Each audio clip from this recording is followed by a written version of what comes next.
53 bukannya kamu menginginkan uang. 4. Wajah gelap Leng Xicheng kemudian muncul di depan Gu Qingqing. Leng Xicheng mencondongkan tubuh ke arah Gu Qingqing. Meskipun mereka tidak bersentuhan, tetapi mereka berdiri begitu dekat dengan satu sama lain. Mata Leng Xicheng menatap Gu Qingqing lekat-lekat, membuat Gu Qingqing merasa jantungnya seakan nyaris keluar dari tenggorokannya. Gu Qingqing menyukai Leng Xicheng dan ia ingin lebih dekat dengannya. Namun, ia juga memiliki kekhawatiran dan ketakutan. Jauh dalam nalurinya, ia masih memiliki harga diri yang membuatnya tidak mau menundukkan kepalanya pada Leng Xicheng karena ia masih ingin dihargai pria itu. Suara Gu Qingqing bergetar, tetapi ia masih mengangkat kepalanya. Ia mengepalkan tangannya, seolah-olah memberikan kekuatan pada dirinya sendiri. Meskipun takut sampai rasanya hampir mati, ia akan tetap berusaha keras memandangnya balik. Leng Xicheng, malam ini aku. Mata Leng Xicheng menatap Gu Qingqing begitu dalam. Bahkan, ia tidak membiarkan Gu Qingqing menyelesaikan perkataannya karena ia tiba-tiba membungkuk dan menggigit bibir wanita itu. Ia tidak mencium dengan lembut, bahkan tidak seperti saat ia mesra dengan Gu Qingqing. Biasanya, meski Leng Xicheng sedang marah, ia masih bisa bertahan mengendalikan diri. Namun, sekarang ia terlihat seperti singa yang sedang lapar. Seluruh tubuhnya condong ke depan untuk menekan dan menggigit Gu Qingqing dengan marah, seolah menggunakan taring dan gigi tajamnya untuk benar-benar merobek wanita itu. Gu Qingqing ingin berbicara, tetapi bibirnya ditutup rapat. Seluruh tubuh Leng Xicheng menekan Gu Qingqing, seakan ingin meleburkan Gu Qingqing ke dalam tubuhnya. Ia menghisap semua udara dari paru-paru Gu Qingqing dan meremas bahkan celah sekecil apapun di antara mereka. Leng Xicheng seperti cakram gerindra yang menghancurkan Gu Qingqing dan memaku wanita itu ke pintu. Gu Qingqing merasa kesakitan dan tidak nyaman. Karena ia tak tahan lagi, ia mengulurkan tangan dan beristirahat di pundak Leng Xicheng. Ia berusaha mendorong Leng Xicheng agar bisa bernapas dengan lancar. Namun, Leng Xicheng menganggap sedikit pergerakan Gu Qingqing ini sebagai bentuk perlawanan yang malah membuatnya semakin marah. Leng Xicheng mengulurkan tangan dan menekan kedua tangannya di sisi-sisi kepala Gu Qingqing. Tubuhnya mendorong maju dengan keras, seakan ia benar-benar ingin membiarkan Gu Qingqing tersedak. Melihat Gu Qingqing menolak untuk menciumnya, Leng Xicheng memilih untuk kembali menggigit bibir wanita itu dengan keras. Gigi taring yang tajam menusuk bibir Gu Qingqing hingga ia terluka dan sedikit darah mengucur di sudut mulutnya. Namun, Leng Xicheng tetap tidak mundur. Ujung lidahnya justru menyapu darah di sudut mulut Gu Qingqing dengan lembut. Gu Qingqing hampir tidak bisa bernapas. Tapi kini Leng Xicheng menunduk dan bibirnya bergerak ke leher wanita itu. Ia masih menyerang Gu Qingqing, seakan ingin memakan wanita itu. Kemanapun Gu Qingqing nantinya pergi, akan terlihat banyak tanda hijau dan biru di kulitnya. Gu Qingqing tidak berhasil membuka mulut untuk bernapas karena tubuhnya ditekan keras-keras.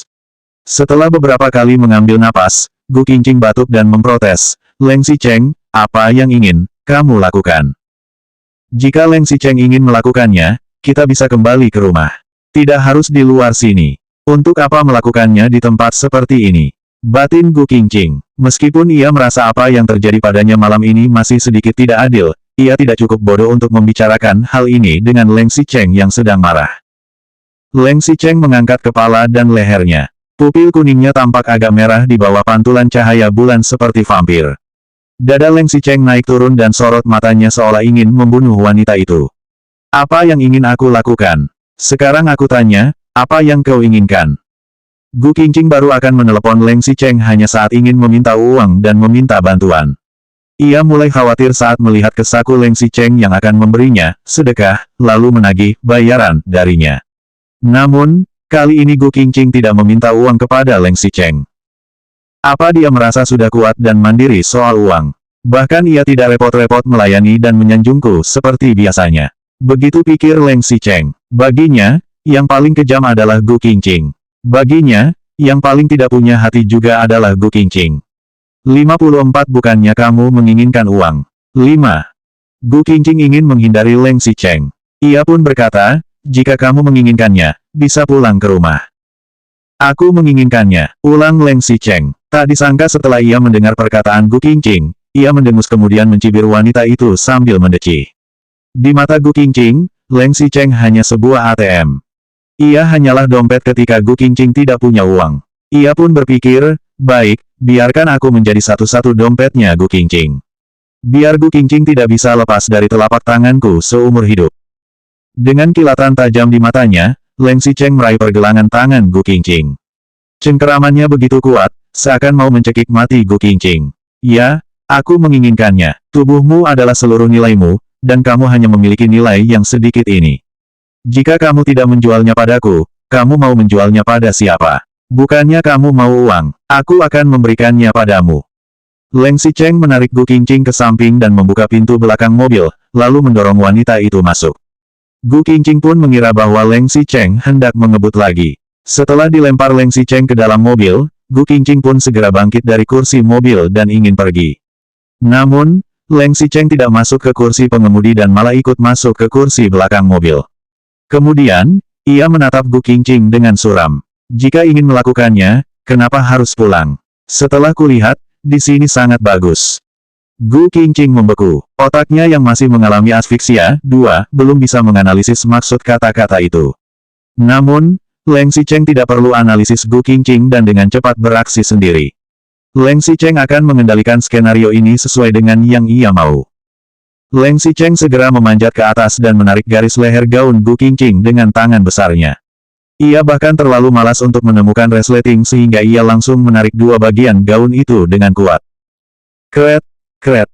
Leng Xicheng membuka celah di gaun tipis Gu Qingqing. Kemudian, ia menarik dua bagian gaun yang telah robek itu dengan lebih kuat lagi. Kerak. Gaun sifon renda sutra Gu Qingqing langsung berubah menjadi dua kain sobekan. Di kursi belakang mobil yang sempit, Gu Qingqing mendongak dan melihat wajah Leng Xicheng yang sangat menakutkan. Semua amarah, keluhan dan jejak emosi yang tidak jelas berkumpul menjadi nyala api besar yang menutupi sosoknya. Gu Qingqing berbalik dan mencoba melarikan diri dari pintu di sisi lain mobil. Namun, Leng Xicheng mengawasinya dan menekan kunci pintu mobil dengan cepat hingga ia terkunci di kursi belakang mobil yang sempit. Ia menoleh dan melihat wajah Leng Xicheng yang hampir tak menunjukkan emosi apapun. Semakin dalam Leng Xicheng memandang Gu Qingqing, semakin banyak emosi negatif yang tersembunyi dalam dirinya dan wajahnya tampak semakin mengerikan. "Apa yang kau hindari?" tanya Leng Xicheng. Gu Qingqing seakan mendadak tidak bisa berbicara dan instingnya hanya bisa menyuruhnya untuk mundur. Namun, Leng Xicheng memegang lengannya dan menariknya dalam pelukannya dengan satu tangan. Tangan Leng Xicheng yang lain dengan cepat melepaskan pengait bra di punggung Gu Qingqing. Seperti selembar konfeti, sepasang bra polos itu terjatuh ringan ke lantai. Leng Xicheng kini bisa melihat setengah tubuh Gu Qingqing yang terekspos. Wanita itu tampak sedikit dingin dan malu, tapi Leng Xicheng malah tertawa. Satu sudut bibirnya sedikit terangkat dan seluruh tubuh Leng Xicheng kehilangan tenaga sekaligus. Namun, Gu Qingqing tidak dapat melihat jejak emosi dalam mata Leng Xicheng yang terlihat seperti kolam yang dalam. "Jangan khawatir, kali ini aku tidak akan terlalu berlebihan," kata Leng Xicheng. Suara Leng Xicheng sangat lembut, selembut gerakannya. Bahkan, ciumannya juga lembut, seakan gerakannya menghargai Gu Qingqing. Bibirnya menutupi daun telinga Gu Qingqing dengan sapuan tipis. Namun, kelembutan Leng Xicheng yang tiba-tiba justru membuat Gu Qingqing semakin bergidik. Pengalaman mengatakan kepada Gu Qingqing bahwa semakin tidak normal tingkah Leng Xicheng, bisa jadi serangan balasannya kemudian akan semakin intens. Gu Qingqing membatin, tidur dengannya. Tidak ada apa-apa, bahkan, jika dia tidak memberiku uang. Catatan kaki. 2. Asfiksia, gangguan dalam pengangkutan oksigen ke jaringan tubuh yang disebabkan oleh terganggunya fungsi paru-paru, pembuluh darah, ataupun jaringan tubuh. Selanjutnya bab 55 bukannya kamu menginginkan uang. 6.